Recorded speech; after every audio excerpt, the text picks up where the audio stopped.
સાબરકાંઠાના પોલાજપુર પાટિયા પાસે ખુશ્બુ એગ્રો ઇન્ડસ્ટ્રીઝમાં ભીષણ આગ લાગી। ઇન્ડસ્ટ્રીઝમાં આગ લાગતા નાસભાગ મચી।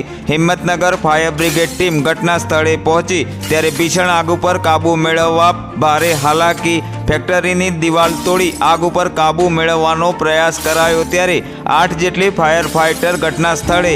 ઇન્ડસ્ટ્રીઝમાં આગ લાગતા લાખોનું નુકસાન થયા હોવાનું પ્રાથમિક અનુમાન। ત્યારે આગ લાગવાનું કારણ હજુ અકબંધ।